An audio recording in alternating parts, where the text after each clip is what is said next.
Hey guys, how's it going? Kripparrian here. Today I want to give you guys another round of user-created cards. Now, the way I come up with these videos, it's a pretty simple method, but sometimes it takes a lot of time. I've been doing these custom card review videos almost since the start of Hearthstone. It's a really cool topic, but what I do is I check out all the custom card competitions that they have on Hearthstone. I check out all the top posts and top links to the custom Hearthstone subreddit, and whenever I see a card I really like, I basically put it into a folder, and when that folder hits like a dozen cards, I make one of these videos. So I always give you guys pure gold to really grow your imagination of what is possible in this game. Now, sometimes I might like a card because of its awesome mechanics. Sometimes I might like a card because of its genius incorporation through the lore of Warcraft, or in some cases it just gives me a kick. So here we go. These are the best custom cards I've seen in recent times. First off, we have Gruul the Dragon Slayer. Now, this is Gruul done right. This is Legendaries done right. One of the iconic characters from World of Warcraft, well, not so well portrayed in the current version of Hearthstone. So the reissue of Gruul the Dragon Slayer through Warrior is a 6-cost 6/6 with Rush, and the battle cry is if your opponent's holding a dragon, they play it, and Gruul gets +3/+3. So Gruul actually slays the dragon, and Gruul gets to grow big right away. He still has that thing, which is kind of how the boss encounter happens in World of Warcraft. Very well done. Next card up, we have Lockbox. Lockbox, it's a very interesting mechanic. It's something that rogues actually did, opening lockboxes in World of Warcraft, and they had some goodies sometimes. So this is what this is. It's kind of a weapon, but it's not really a weapon, but you have to use your time instead of normally using your weapon in order to open the lockbox. And it's very well portrayed in this card in a way that you actually fairly get to draw cards. You get to see what you're going to get. You don't know what you're going to get from your lockbox. The idea is you play this and you overwrite it with a different weapon. That's probably the easiest way to activate it, though if you have some kind of weapon buffs, the emergency lockbox opening service might be open for business. Charming Butterfly is a 1-cost 0/1 with a battle cry. In 8 turns, destroy all minions. I love cards like these that have turn-based effects. I encountered some of them in Shadowverse, and they're really wonderful there. You get to plan out your turns way, way, way in advance. Now, 8 turns is so far away in advance that it's even like impossible to really play around, which is why I love the card so much. 8 turns from now, we're going to have a full board reset, but not just that. Think about it this way. With Charming Butterfly, if you're able to play it and panda it, perhaps you can play it in series. You can play it like, maybe you can play 8 turns in a row. So the next 8 turns, the board gets cleared every single turn. So, how does that play into your strategy? Maybe you can use some Death Rattle minions on key turns, perhaps.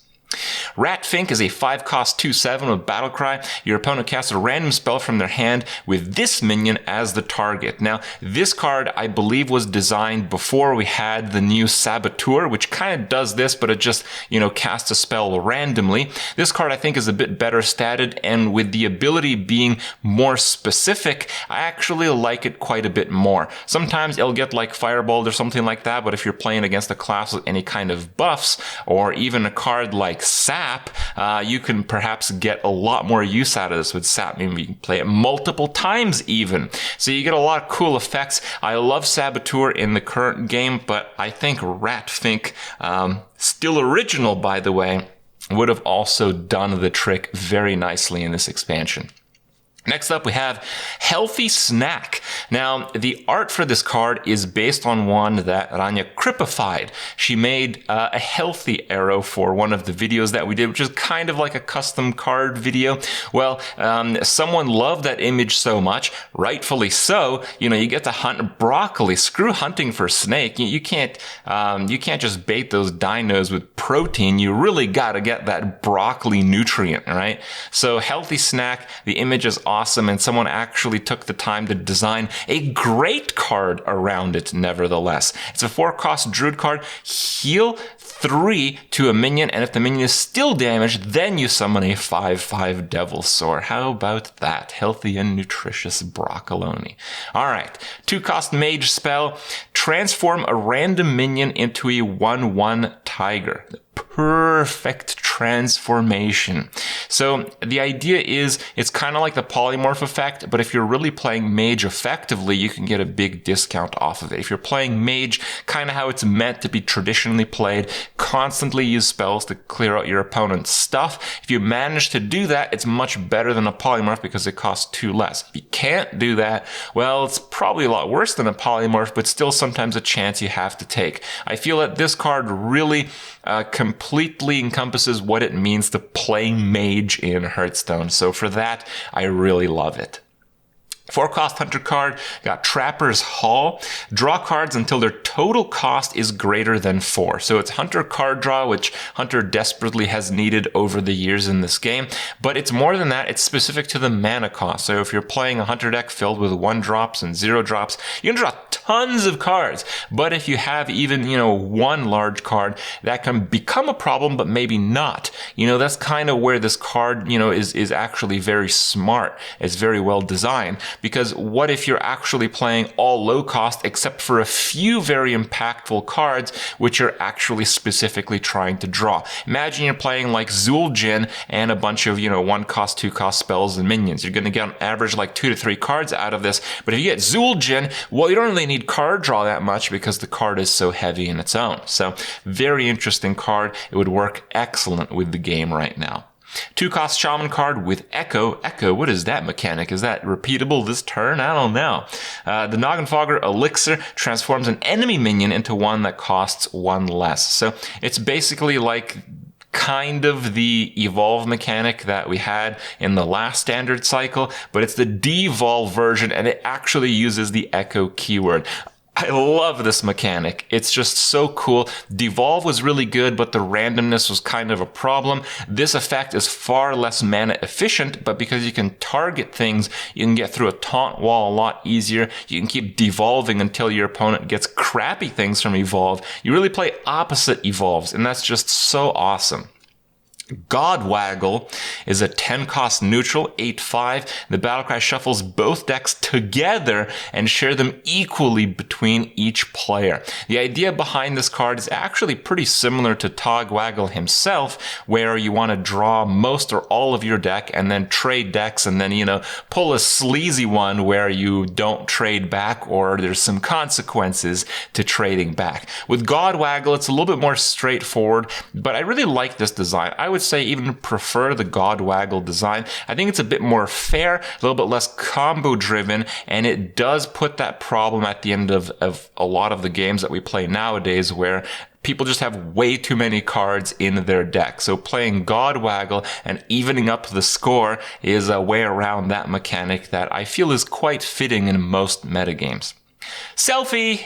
New Mage card. Well, not quite. It would be nice, though. This custom card features the resummoning of a minion, basically. Transform a minion into itself. It's a pretty powerful effect. You can basically use this to fully heal one of your minions. You can use this to undebuff a minion, perhaps. You can do this to unsilence a minion. So let's say you had a minion with like Death Rattle that you really wanted to trigger and it got like silenced. Or let's say you got like Alder Peacekeep on one of your high attack minions. You get to Selphie it so it transforms into itself. Basically, its original self is the idea. And for 0, that's pretty cool. I don't know if it's a card that would actually see play if it existed in the game right now, because it's very hard to deliberately set up that situation. Even though it's an extremely powerful card, it's quite situational, typically used for big minions, so typically things that Mage doesn't really do all that consistently. Even though I know the Giant's Dragon Mage is a thing, it still has a tough spot in that one, also because it's a spell and not a minion.